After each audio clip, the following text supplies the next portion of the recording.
1646년 음력 3월 15일 조선의 한 세자빈이 사약을 받았습니다. 시아버지인 임금이 친히 내린 사약이었습니다. 그녀의 죄목은 네 가지였습니다. 시아버지를 독살하려 했다는 것, 중전의 칭호를 함부로 썼다는 것, 청에서 온 장계를 마음대로 처리했다는 것, 그리고 아녀자가 바깥일에 깊이 개입했다는 것. 그녀가 죽고 난 뒤 친정 강씨가는 멸문지화를 입었고 세 아들은 모두 제주로 유배되어 차례로 세상을 떠났습니다.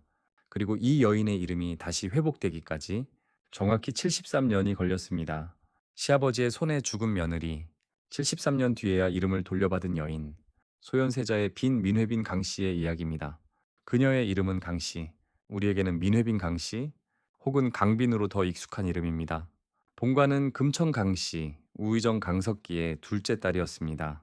17세에 가래를 올려 소현세자의 빈이 되었으니 그녀가 궁궐에 들어와 세자빈으로 산 세월이 꼭 17년이었습니다. 들어온 횟수만큼 살다가 끝내 그 궁궐에서 사약을 받았던 셈이지요. 잔향조선 인물사 버려진 여인 삼부작의 마지막 이야기입니다. 신씨 부인 당경왕후 정순왕후에 이어 오늘은 강빈의 이야기를 따라가 봅니다. 1636년 12월 병자호란이 터졌습니다. 청태종이 직접 12만 대군을 이끌고 압록강을 건너왔습니다. 인조는 남한산성으로 들어가고 왕실의 여성들과 어린 왕자들은 강화도로 피신해야 했습니다. 갓 첫 아들 원손을 낳은 강빈도 그 행렬에 있었습니다. 그런데 강화 검찰사로 임명된 김경징, 영의정 김유의 아들이었던 그가 이를 그르칩니다. 자기 식솔과 짐을 먼저 배에 태워 강을 건넜습니다. 강빈 일행은 나루터에서 발이 묶였습니다. 청군은 등 뒤까지 따라붙고 있었습니다. 이때 강빈이 감에서 내렸습니다. 그리고 강화의 협 건너편을 향해 큰 소리로 외쳤다고 실록은 전합니다. 경징아 경징아 내 어찌 이럴 수 있느냐? 왕실 여성으로서는 듣기 어려운 파격적인 언사였습니다. 이 외침 끝에 배 한 척이 돌아왔고 강빈 일행은 강화도로 건너갈 수 있었습니다. 그러나 강화도마저 곧 함락됩니다. 강빈은 갓난 원손을 시녀들에게 맡겨 먼저 피신시키고 스스로 자결을 시도했으나 실패했습니다.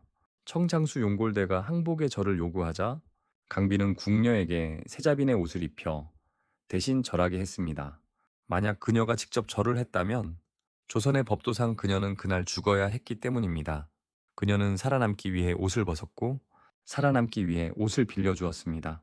항복 직후 인조가 삼전도에서 청태종 앞에 3번 절하고 9번 머리를 조아렸던 그 다음 해 1637년 2월 소현세자와 강빈은 청의 인질로 끌려가게 됩니다. 한 번의 패전이 한 가족의 운명을 통째로 바꾸어 놓은 셈이었습니다. 1637년 2월 강빈은 소현세자와 함께 청의 수도 심양으로 끌려갑니다. 가만은 허락되지 않았습니다. 청의 법도에 따라 말을 타고 60여 일을 행군한 끝에 도착했습니다. 심양관 조선의 세자 부부가 인질로 머무는 공간이었습니다. 처음에는 200여 명, 나중에는 500여 명까지 식구가 늘어났습니다. 그런데 청은 어느 시점부터 식량 지급을 끊었습니다. 대신 황무지 20만 평을 주었습니다. 조선의 관료들은 만류했습니다. 이 땅을 받는 순간 우리는 만주의 영구히 묶이는 것이라고. 그러나 강빈은 다른 셈을 했습니다. 500명의 입을 명분으로 채워줄 수는 없는 노릇이었습니다. 강빈은 그 땅을 받았습니다. 그리고 직접 농장을 경영하기 시작합니다. 일소는 청에 끌려와 노예 시장에 팔리던 조선인 포로들, 곧 피로인이었습니다. 강빈은 그들을 사들여 농장에 투입했습니다. 팀장 제도를 두고 성과급을 매겼습니다.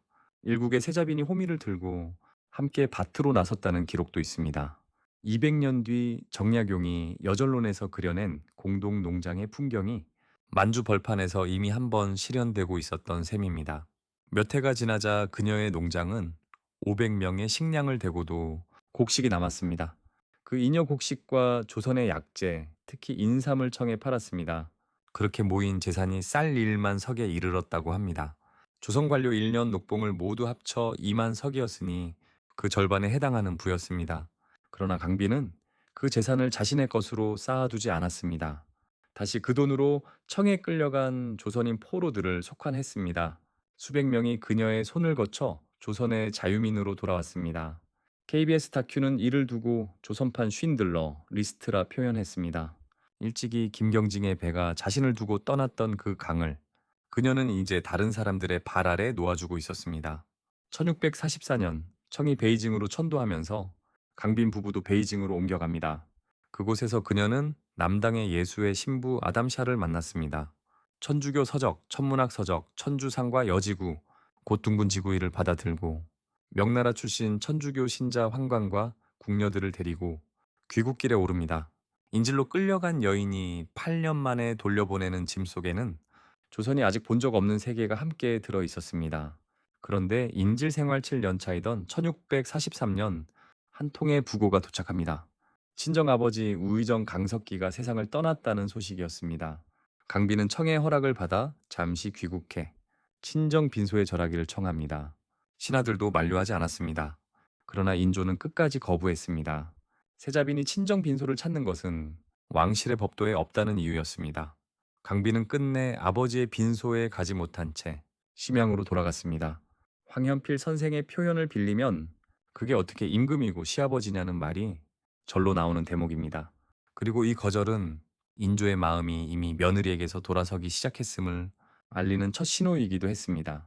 1645년 봄 8년 만에 귀국이었습니다. 500여 명의 일행, 수레에 가득 실린 청의 물품들, 베이징에서 가져온 서양 서적과 천주상, 그리고 그녀가 사들였다 풀어준 조선인들의 입소문, 모두가 한 여인이 8년을 헛되이 보내지 않았다는 증거였습니다. 그러나 이 모든 것이 인조에게는 위협으로 비쳤습니다. 일찍이 청 태종이 인조에게 이렇게 말한 적이 있었다고 합니다. 만일 너에게 급한 일이 생기면 짐이 인질로 삼은 네 아들을 왕으로 세울 것이다. 인조의 마음속에 박힌 가시였습니다. 자신은 반정으로 임금이 된 사람이었습니다. 한번 임금이 바뀐 자리에는 또 한 번 바뀔 가능성이 늘 도사리고 있었습니다. 게다가 청에서 8년을 보내며 청의 실세들과 친분을 쌓은 아들 청 황제가 직접 후원하는 며느리 인조의 눈에 그것은 효도라기보다 후환이었습니다. 귀국한 지 2달 뒤 1645년 음력 4월 26일 소현세자가 갑자기 세상을 떠났습니다. 향년 34세. 공식사에는 학질이었습니다. 그러나 실록의 사과는 이렇게 적었습니다. 세자는 본국에 돌아온 지 얼마 안 되어 병을 얻었고 병을 얻은 지 수일 만에 죽었는데 온몸이 전부 검은 빛으로 변했고 이목구비의 7구멍에서는 모두 선혈이 흘러나왔다. 아마도 약물에 중독되어 죽은 사람과 같았다. 내원의 통상적 안전장치도 작동하지 않았습니다. 인조가 임명한 어의 이형에게 침이 반복적으로 들어갔고 진료 절차는 비정상이었다고 다큐는 추적합니다. 사관조차 의심을 글로 남길 수밖에 없었던 죽음이었습니다. 남편이 죽고 강빈은 임신 중이었습니다. 인조는 장자승계의 원칙을 어기고 어린 원손 석철을 건너뛰어 둘째 아들 복림대군, 훗날의 효종을 세자로 책봉합니다. 어머니를 잃은 적장손을 외할머니 손에 맡겨 키우는 것이 마땅하다며 신하들이 거듭 반대했지만 인조는 듣지 않았습니다. 황현필 선생의 해석에 따르면 인조는 자신이 죽은 뒤 강빈이 대비가 되어 수렴청정하는 광경을 견딜 수 없었다는 것입니다. 강빈은 별궁 후원에 감금되었고 그곳에서 아이를 사산했습니다. 시청자들 사이에서는 인조 말년 총애를 받던 후궁 귀인조 씨가 두 사람 사이를 이간질했을 가능성도 자주 거론됩니다. 정사가 명시적으로 적어두지 않은 부분이라 단정은 어렵지만 한 임금의 마음이 변하는 데에는 한 사람의 부추김으로 충분했다는 정황 정도는 기억해 두어도 좋겠습니다. 그리고 얼마 뒤 이른바 전복독 사건이 일어납니다. 인조가 자신의 수라상에서 독을 발견했다며 강빈의 심양 시절 궁녀들을 잡아들여 고문하기 시작했습니다. 그러나 어떤 궁녀도 강빈이 독을 탔다고 자백하지 않았습니다. 자백 없이 고문 속에서 죽어갔습니다. 이 무렵 인조가 신하들 앞에서 며느리 강빈을 두고 입에 담은 욕설이 실록에 남았습니다. 황현필 선생은 조선왕조실록 통틀어 군주의 입에서 그런 험한 욕이 나온 사례는 이것이 유일하다고 정리합니다. 한 나라의 임금이 며느리를 두고 짐승의 새끼라 부른 기록이 남아있다는 뜻입니다. 1646년 음력 3월 15일 강빈에게 사약이 내려졌습니다. 향년 30대 초반, 17세의 가래를 올린 지 17년 만이었습니다. 영상 도입부에서 말씀드렸던 4가지 죄목 그대로였습니다. 그러나 비극은 그녀 한 사람에서 끝나지 않았습니다. 친정 어머니와 형제 4명, 강문성과 강문명을 비롯한 강씨가의 남자들이 모두 처형되거나 유배되었습니다.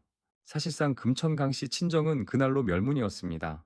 새아들 석철, 성린, 석견은 어머니의 죄에 연좌되어 모두 제주도로 유배되었습니다. 어른의 정쟁이 아이들의 운명을 결정해 버린 셈입니다. 큰아들 석철과 둘째 성리는 제주에서 의문의 죽음을 맞았습니다. 풍토병이라는 기록이 있지만 같은 집에 두 형제가 잇따라 같은 병으로 떠났다는 사실은 당대 사람들에게도 석연치 않게 받아들여졌습니다. 막내 석견만이 살아남았다가 20세 무렵에 끝내 세상을 떠났습니다.